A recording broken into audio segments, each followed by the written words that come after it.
Hello and welcome to the Weird Science Comics YouTube channel. Yes, I changed the name to be able to talk all sorts of comics, and this video will have a couple of firsts. It's my first retro review for the channel, and my first Marvel review for the channel. As I am recording this, Donny Cates is about to start his much anticipated Absolute Carnage story this week, so I figured I'd do something with Carnage. Now, even though Carnage's first appearance was a cameo in The Amazing Spider-Man number 360 from March of 1992, I'll be discussing his first full appearance that came a month later in Amazing Spider-Man number 361. Before we dive into the issue, though, let's talk a little bit about the who, what, and where of Carnage, which actually begins with the where, what, and who of Cletus Cassidy. Cletus Cassidy, that name just reeks of serial killer or the long-lost southern cousin of David Cassidy. And I wish it was the latter, but alas, while David Cassidy was breaking hearts around the world in one of the greatest tour buses ever, Cletus was just killing people. A lot of people. And old Cletus ended up in prison serving 11 life sentences, and it just so happens that his cellmate was one Eddie Brock. And when Eddie Brock rebonded with the symbiote and escaped the prison, they left behind a little tiny symbiote offspring that bonded with Cletus, and while two wrongs don't make a right, Carnage was born. Alright, now let's jump into Amazing Spider-Man number 361, and we're going to start with the roll call, because Amazing Spider-Man number 361 was written by David Michelinie, I hope that's the right pronunciation, pencils by Mark Bagley, inks by Randy Eberlin, colors by Bob Sharon, letters by Ken Lopez, and edited by Danny Fingeroth. And the story is called Savage Genesis, and that sounds like a really kick-ass name for a death metal band that plays Genesis covers, which I wonder how that would sound. She seems to have an invisible touch here. She takes it deep and grabs right a hold of your heart. She seems to have an invisible touch here. She takes control and slowly tears you apart. All right, nobody better steal my idea now. Solid gold, that one is. I don't know why I have the idea that Cookie Monster is how you sing death metal, but hey, that's how I roll. But now we're going to get into the issue.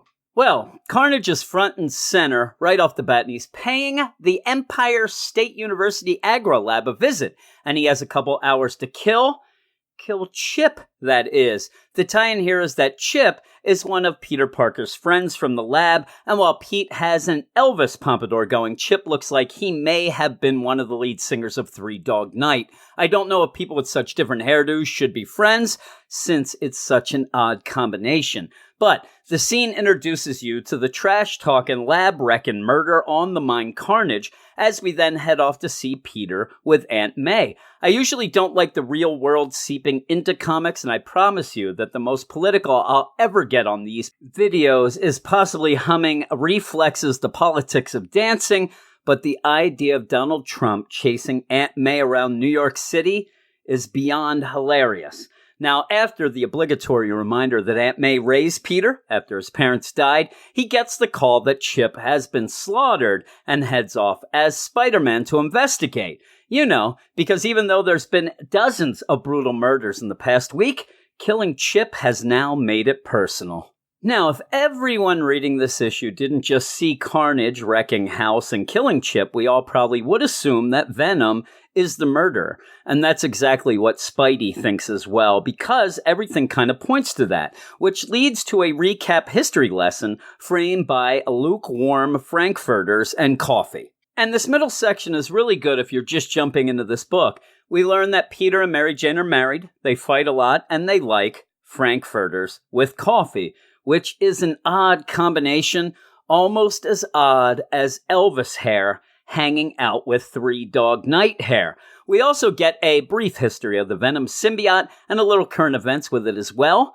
But how current? That's the big question that we end up with at the end. But to move things along, Peter ditches Mary Jane and heads to the library to check out the Morgue Files. And yes, that is an awesome name for a true crime podcast that I now call dibs on.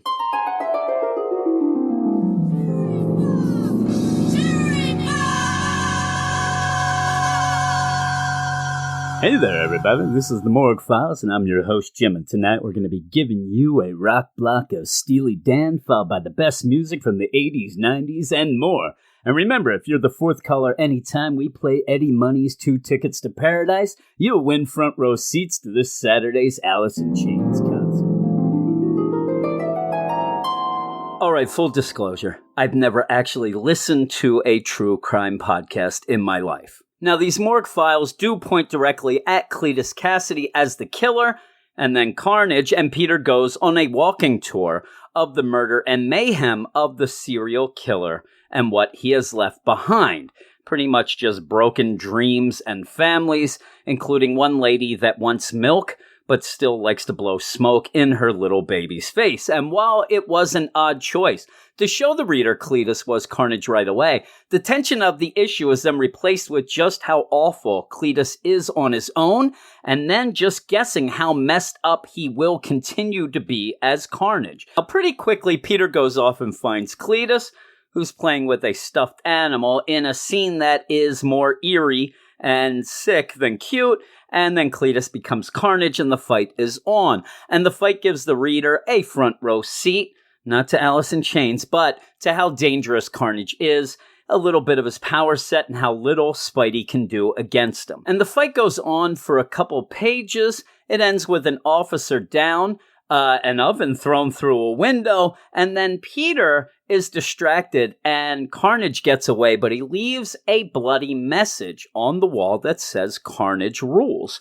And I just wanted to possibly get on the other side of the wall as Peter was leaving, maybe we see and Spider-Man rules. That would have been hilarious, right? But it is written in blood, and it is Carnage's blood, which seems to really creep Peter out a lot. It is pretty sick, but you get all this, and then the issue itself ends with Peter going back to Mary Jane, finding out that she's now a smoker, and Peter realizing he needs Venom in his fight against Carnage. And this is a really, really good issue. A lot of times when you jump back into an issue from the past like this, you're kind of left wondering what the heck's going on. Sometimes that lasts for a page or two. Sometimes it lasts the entire issue. Anybody, though, with a passing knowledge of Spider-Man can jump right into this and read it, and not only get a first full appearance of Carnage, but get up to speed with what the Venom symbiote is and what it's been doing recently, and see what Peter's been up to as well, and also finding out that Mary Jane is smoking. It is obvious that this was by design, and I give kudos to everybody involved, really, because it's a really, really good thing to jump into, a really good read, a quick read, but a really good read. And overall, there isn't much to complain about, so I'll be giving this a 9.5 out of 10, and not only am I going to go off and finish the story up, I feel like I'm now more pumped up and more ready for Donny Cates' Absolute Carnage story coming up. So that's kind of mission accomplished.